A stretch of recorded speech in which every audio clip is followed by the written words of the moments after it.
Assalamualaikum warahmatullahi wabarakatuh. Kali ini kita akan membahas tentang soal-soal rumus jumlah dan selisih sudut. Mari kita perhatikan soal-soal yang berkaitan dengan rumus jumlah dan selisih sudut. Soal pertama, diketahui sin A sama dengan 12/13, cos B sama dengan 3/5, di mana sudut A itu tumpul dan sudut B lancip. Yang dicari adalah nilai sin A dikurangi B. Nah, caranya, pembahasannya, yang pertama kita masukkan rumus dulu. Sin A min B itu sama dengan apa? Sin A cos B dikurangi cos A sin B, sin cos sin ya. Nah, selanjutnya untuk mengisi ini kita cari dulu sin A 12/13, kita butuh cos A. Nah, caranya gimana? Kita bisa membuat bantuan segitiga dulu. Segitiga untuk sudut A. Nah, sin demi depan miring, berarti sinnya 12/13. Nah, berdasarkan triple Pythagoras, atau bisa kalian cari dengan rumus Pythagoras, kalau ini 13/12 di sini 5. Yang nggak bisa mencari bisa pakai rumus Pythagoras. Yang sudut B kita juga bisa buat segitiganya juga. Nah, bantuan segitiga di mana sudutnya B di sini. Cos B, cos itu apa perbandingannya? Cos sami, samping miring. Berarti sampingnya 3, miringnya 5. Nah, berdasarkan triple Pythagoras lagi, atau bisa kalian cari dengan rumus Pythagoras, maka sisi depannya ini bisa diperoleh 4. Nah, sekarang kita masuk ke rumusnya lagi. Sin A sudah diketahui. Oh, jangan lupa lagi ya, nanti kita perhatikan sudutnya. Oke. Nah, sin A sudah diketahui, kita masukkan 12/13. Cos beta sudah diketahui, 3/5 dikurangi cos A. Nah, A nya adalah sudut tumpul. Kalau sudut tumpul berarti dia berada di kuadran 2. Di kuadran 2 kosan negatif, karena yang positif hanya sin. Nah, berarti kita cari cosnya. Cos A berarti cos samping miring, cos sami, berarti 5/13. Karena tumpul maka tinggal memberikan nilai negatif, berarti nilai negatif 5/13. Nah, jangan lupa dikasih kurung ya, dikali sin beta. Nah, sin beta berarti depan, sin depan miring, sin demi 4/5, sehingga diperoleh, kita tinggal kalikan saja, berapa? 12 kali 3, 36/65. Ini min menjadi positif ya, berarti 5 dikali 4, 20/65, sehingga hasilnya tinggal kita jumlahkan 56/65.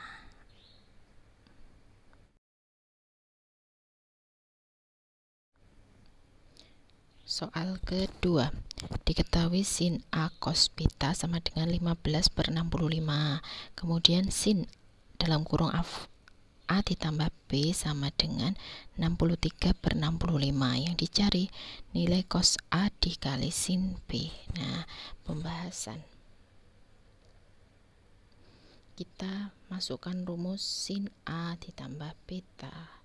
Maksud saya sin A ditambah B. Nah, kalau sering mengerjakan akan bisa. Ini apa tadi?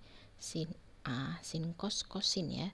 Sin A cos beta ditambah cos A sin beta. Nah, kita tahu sin A cos B sudah kita punya, sin A ditambah B sudah kita punya, yang dicari cos A sin B. Berarti tinggal kita masukkan saja. Sin A ditambah B 63/65 sama dengan sin A cos B sudah tahu, yaitu sudah diketahui 15/65. Yang dicari cos A kali sin B. Nah, berarti tinggal kita pindah ruas. Dikurangi 15/65. Itu adalah hasil dari cos A sin B. Berapa ketika dikurangi? Yaitu 48/65.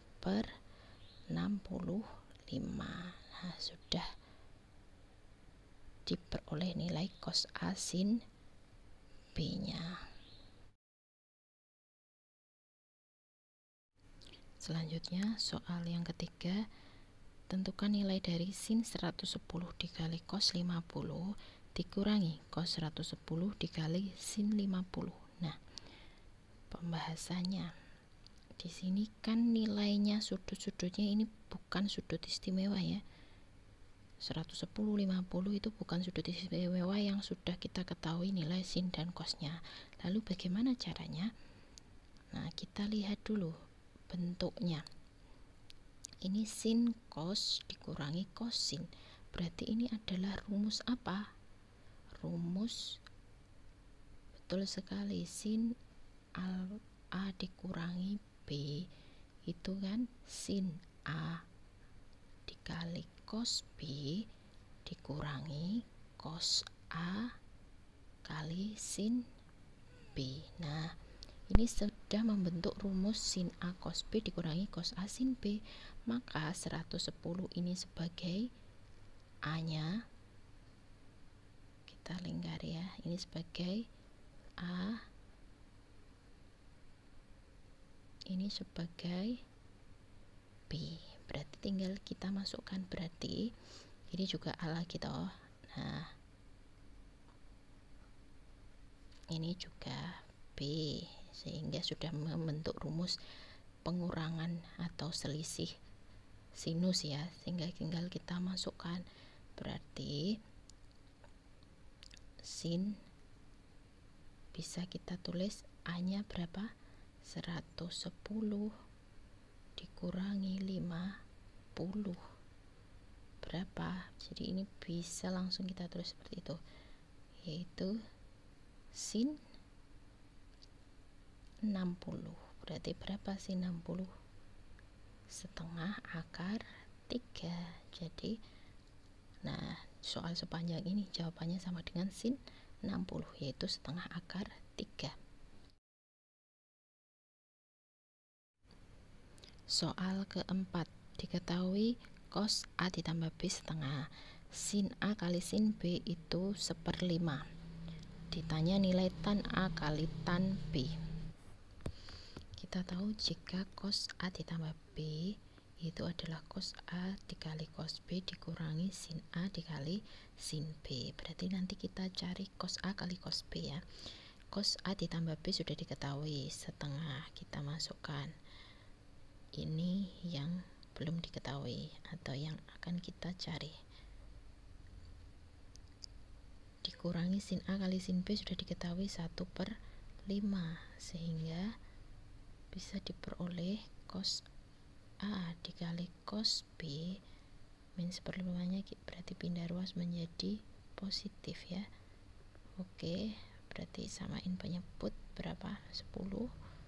Ini 5/10 ya. Ini 2/10,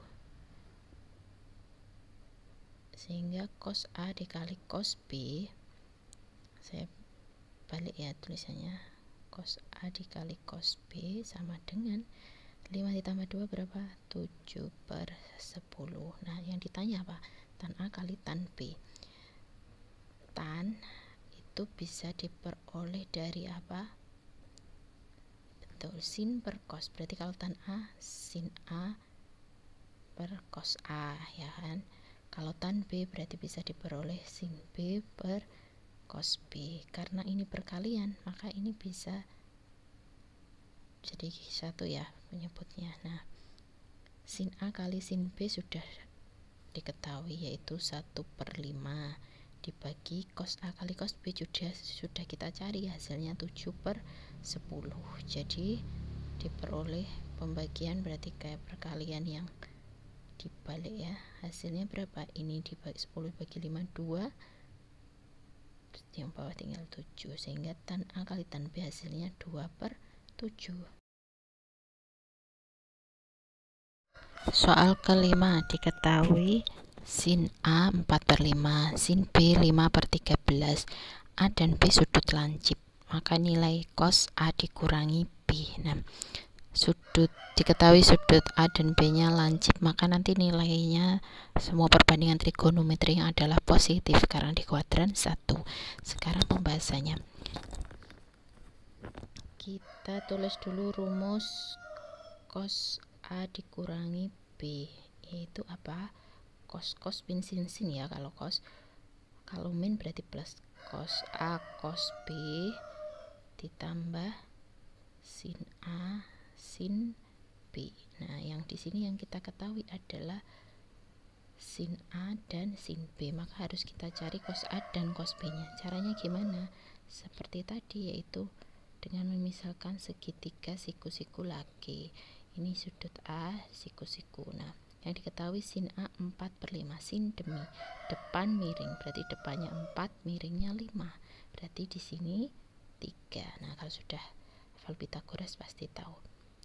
Kemudian yang B sama, kita buat lagi siku-siku di sini. Yang diketahui sin B, sin depan miring, depannya 5, miringnya 13, maka yang sampingnya 12 menggunakan Pitagoras. 13 kuadrat dikurangi 2 kuadrat ya, di akar. Oke. Sekarang kita masukkan ke cos A dikurangi B. Cos A berarti karena lancip maka tidak perlu menambah plus min ya. Sudah aman.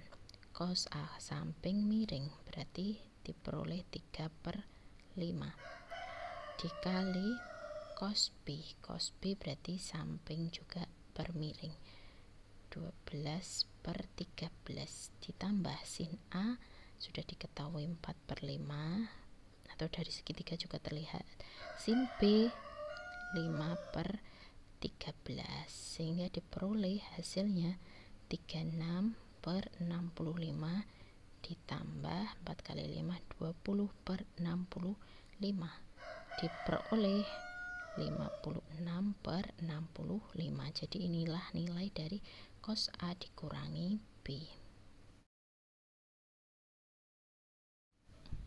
Selanjutnya soal ke-6, ditanya adalah cos 65 dikali cos 25 dikurangi sin 65 kali sin 25 derajat.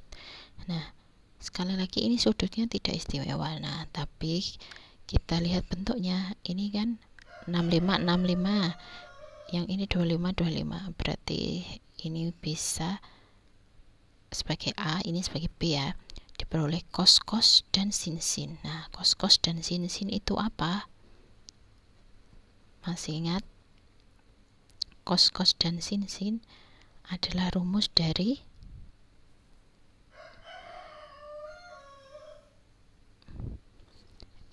dari cos A ditambah B, itu kan cos A kali cos B dikurangi sin A kali sin B. Nah, 65 ini sudah sebagai A, sudah sama.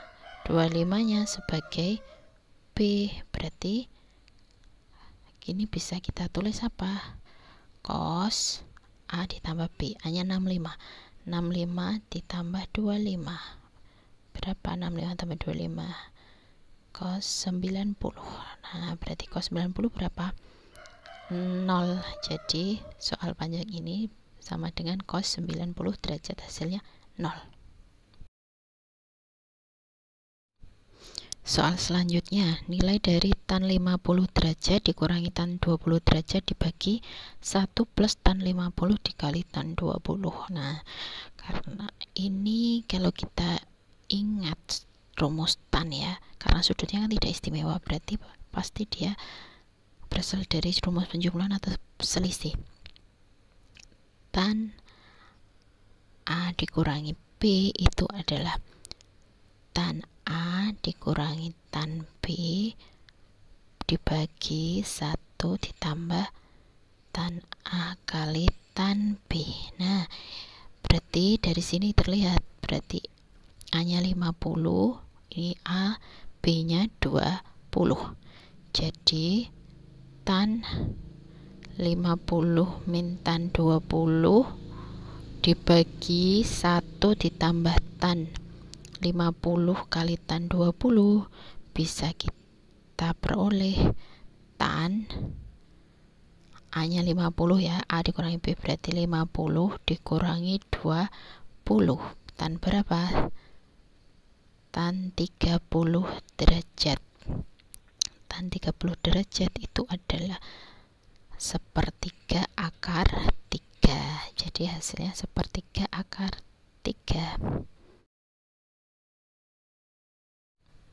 Selanjutnya, soal selanjutnya diketahui sin A itu sama dengan 3/5, tan B sama dengan 5/12, A tumpul dan B lancip. Nilai dari tan A dikurangi B. Nah, sudut nanti mempengaruhi ya. Kita tulis dulu rumusnya. Tan A dikurangi B itu tadi sudah ya, yaitu tan A dikurangi tan B dibagi 1 plus tan A kali tan B. Nah, di sini yang sudah kita ketahui adalah tan B-nya. Berarti kita tinggal mencari tan A. Dari sin A ini 3/5 dan A-nya tumpul. Kalau A tumpul berarti yang positif hanya sin, sehingga cos dan tan-nya nanti negatif. Sin depan miring. Di sini siku-siku ya. Ini 3, ini 5. Berarti sampingnya adalah 4. Tan itu apa? Tan desa. Depan samping 3/4. Jangan lupa jika dia adalah sudut tumpul, maka tan-nya bernilai negatif. Berarti tan A tadi berapa? 3/4. Karena tumpul maka min 3/4. Dikurangi tan B. Tan B 5/12. Dibagi 1 ditambah tan A tadi berapa?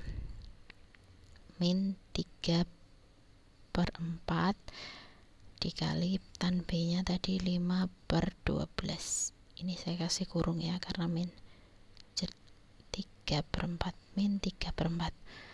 Diperoleh yang atas berapa? Samain penyebut sama penyebutnya 12.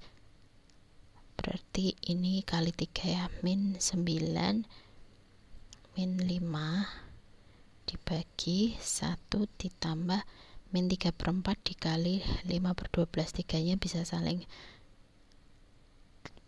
bagi ya, misalnya 4, berarti min 5 per ini habis kan 3-nya, tinggal 4 kali 4 16. Oke, kita sederhanakan. Yang atas menjadi min 14/12, yang bawah berarti ini 16/16, 16 dikurangi 5, 11/16. Kita sederhanakan ke sini ya, min 14/12 dikali 16/11 diperoleh, kita bagi 4, di sini 4, ini 3, diperoleh hasil min 14 kali 4 berapa? Min 56 per 3 kali 11, 33. Jadi inilah hasil dari tan A dikurangi B. Soal selanjutnya diketahui cos alfa 5/13, sin beta 4/5, alfa dan beta lancip. Ditanya nilai tan alfa ditambah beta. Nah, kalau alfa dan beta sudah lancip maka tidak perlu kita pikirkan lagi karena perbandingan trigonometrinya nilainya akan positif semua. Nah, kita tulis dulu rumus dari tan alfa ditambah beta. Apa rumusnya? Yaitu tan alfa ditambah tan beta dibagi 1 dikurangi tan alfa kali tan beta. Nah, di sini yang diketahui adalah cos alfa dan sin beta, padahal kita membutuhkan tan alfa dan tan beta. Seperti tadi, pasti kita selalu membuat bantuan segitiga siku-siku. Ini alfa, cosnya samping miring, sampingnya 5, miringnya 13. Karena triple Pitagoras maka yang depan yaitu 12. Kemudian yang beta juga kita buat. Ini Pitagoras ya. sin depan miring 4/5. Triple Pythagoras berarti sampingnya adalah 3. Karena lancip maka semua positif. Nah, sekarang tan alfa. Tan apa tan? Tan desa depan samping. Berarti tannya 12/5 ditambah tan beta depan samping, yaitu 4/3 dibagi 1 dikurangi tan alfa tadi 12/5, tan beta 4/3, sehingga diperoleh, kita samain penyebut yang atas ya, 15 berarti ini dikali 3 36, ini dikali 5 berarti 20, dibagi 1 dikurangi, ini kita kalikan 12 bagi 3 bisa ya, itu 4 kali 4 16/5, sehingga diperoleh yang atas 56/15, yang bawah berarti 1 ini 5/5 dikurangi 16 berarti 11 min 11/5, berarti kita tulis 56/15 dikali 5/-11. Nah, ini bisa saling menghilangkan, yaitu 3, berarti diperoleh 56/33. Ini min, berarti sini kita tulis min, sehingga hasilnya tan alfa ditambah beta adalah min 56/33. Terima kasih telah menonton video ini, semoga tayangan tadi bermanfaat. Jangan lupa like, comment, dan subscribe. Akhir kata, wassalamualaikum warahmatullahi wabarakatuh.